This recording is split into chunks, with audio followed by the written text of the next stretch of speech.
Have you ever watched something on the History Channel? Whether it's a documentary or something more historically accurate like Ancient Aliens, chances are you've come across their content. However, have you ever played something from the History Channel? Well, I hadn't, and when I discovered they actually have quite a few video games, I decided, instead of playing just one, why not try as many as possible? So that's exactly what I did. Now, before I start, I want to say I didn't manage to play every single game they ever endorsed. Also, due to bugs and glitches, I was forced to play them on different platforms, so just keep that in mind. And with that out of the way, let's get into it.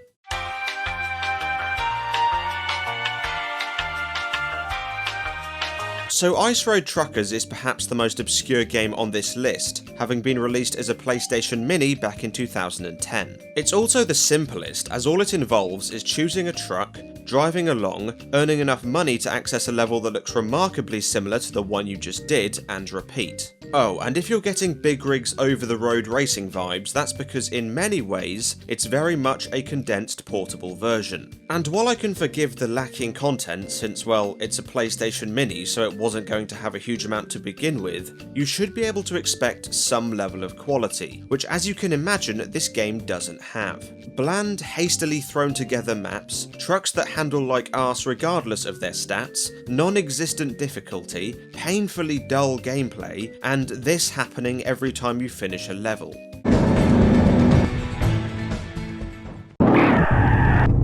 Granted, it does have collision, so I guess it has that over big rigs, but then again, it doesn't really work all that well.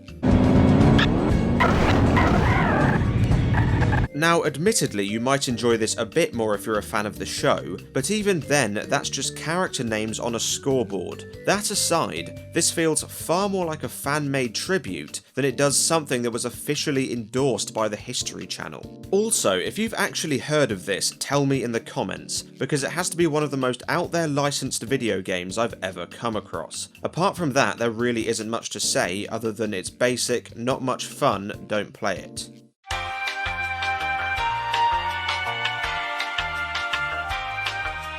So Battle for the Pacific was released back in 2008, and as you can tell, was the History Channel's attempt at cashing in on the World War II first-person shooter. A genre that was already pretty saturated even back then, so needless to say, this was going to have a tough time standing out from the start. Anyway, it's pretty much what you'd expect, running around, killing enemies and doing various objectives which more often than not involve blowing something up. And honestly, it worked well enough.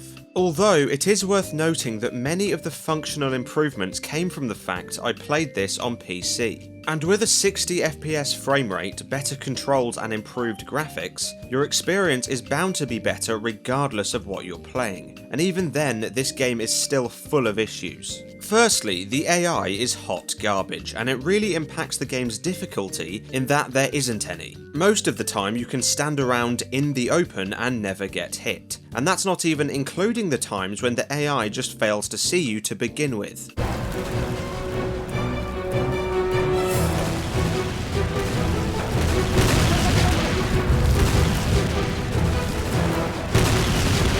It's also not much better for your comrades as they seem to be equally brain dead, either spending all their time randomly repeating animations or getting stuck on objects. Although to their credit they do seem to be slightly more competent in firefights, so I guess they aren't entirely useless. Also, while their voice acting is bad, it's not the worst I've heard. It's just a shame the sound mixing at points is so awful you can barely hear it. Prepare what you have to do with some wide crates in the trenches.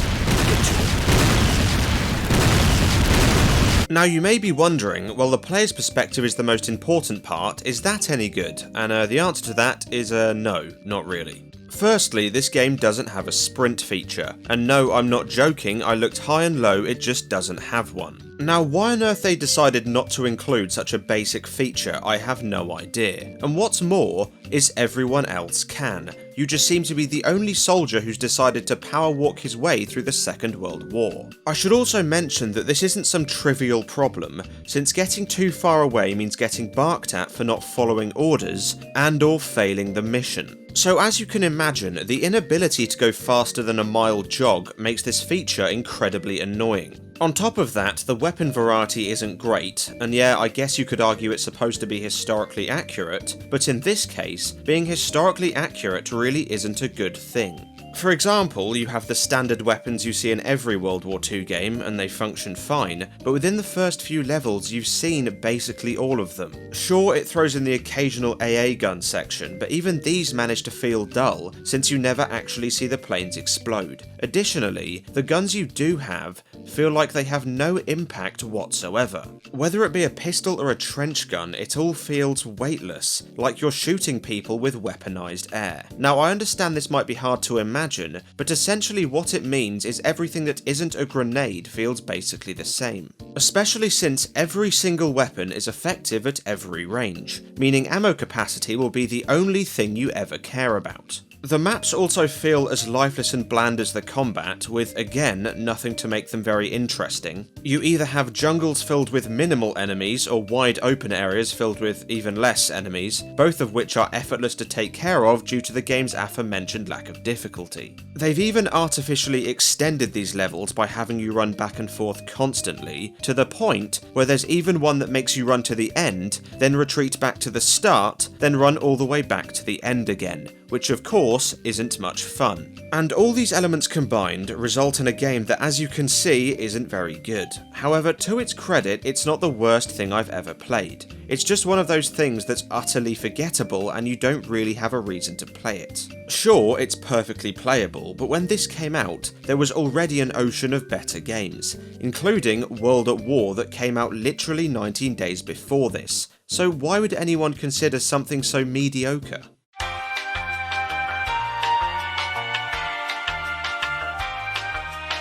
So Great Battles of Rome is an RTS released in 2007, and initially I thought, well, this certainly seems more promising than the others. However, in hindsight, that was wishful thinking. Unfortunately, this suffers from the same exact issue as the previous games in that it's so boring. Also, for a real-time strategy, it's pretty much devoid of strategy. 95% of your effort goes into the menus, buying and upgrading units. The actual battles, you know, the most exciting part, require almost no player input at all. Just outnumber your opponent and the AI will take care of the rest. I mean, yeah, it works well enough, but again, why would you play this when there are much better RTSs, even at the time this came out? A point I feel is going to be coming up a lot in this video.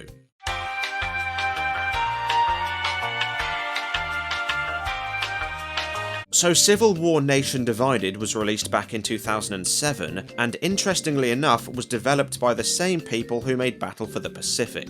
So yeah, high hopes. Anyway, the content is pretty much the same as that game, except, you know, it's the Civil War, not World War II. Just run around, shoot some people, and every now and then do an objective, which again almost always involves blowing something up. Granted, it does let you do missions on both sides of the war, but even then it's more or less the same thing. You're just fighting for either the North or the South. Now, admittedly, the setting is definitely more interesting than World War II, mainly because the Civil War is a far less saturated time period when it comes to video games, a point which also applies to the weapons. It's actually kinda cool to see muskets, swords and Gatling guns, especially since this time they do actually have some power. Additionally, the AI doesn't seem to be quite as brain dead this time around. I mean, don't get me wrong, it's still garbage.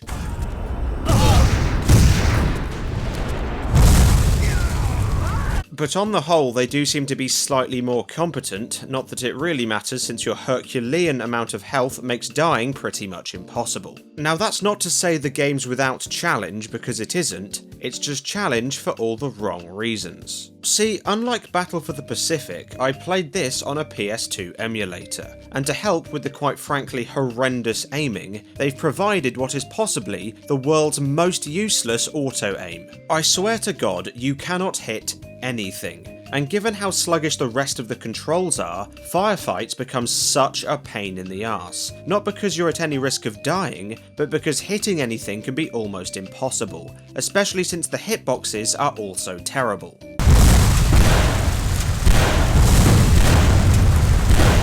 And yeah, I know it's somewhat expected going from PC to console, but it shouldn't feel this unplayable. Also, I'm aware some of these issues might not be so prominent on PC, but you still have boring, repetitive gameplay, lazy design where the same character models are used over and over in the same scenes, and voice acting which is, well, just listen. Don't forget me. You can still fight. Move!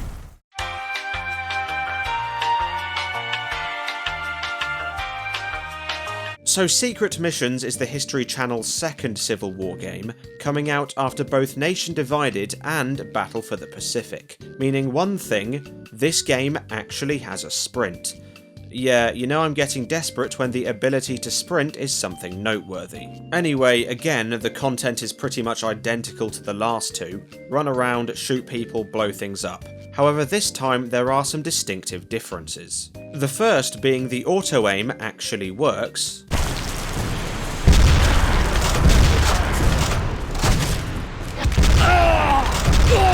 although unfortunately the controls are still terrible, and for one very good reason, it's actually even more unplayable than Nation Divided. See, as bad as that game is, I can somewhat forgive the bad controls, since the game itself is very easy. However, this time around, the AI is actually competent. And that, combined with the less health and sluggish controls, means even though the auto-aim works, the game is infinitely worse to play. Like, I actually died more on the first mission than I did on both other games combined. Now, I will say there are at least some improvements. For example, the voice acting is shockingly good compared to the last one.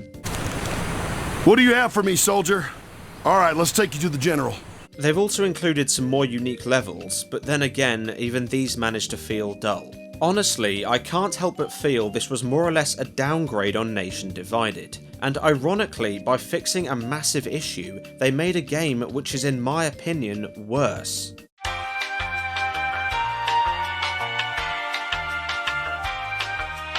So those were the History Channel's video games, well, some of them anyway, and overall the best way to describe them is painfully forgettable. They're not the worst things I've ever played, nor are they amazing, they just function and that's about it. And it kind of raises a lot of questions like why even bother making them to begin with. And I know the obvious answer is either make money or teach history, but I can't see how these made much money, and the cutscenes are basically just snippets from their shows in no particular order. So if you want to learn something, just watch one of their documentaries. Anyway, if you enjoyed the video, make sure to leave a like, comment and subscribe, and I'll see you on the next one.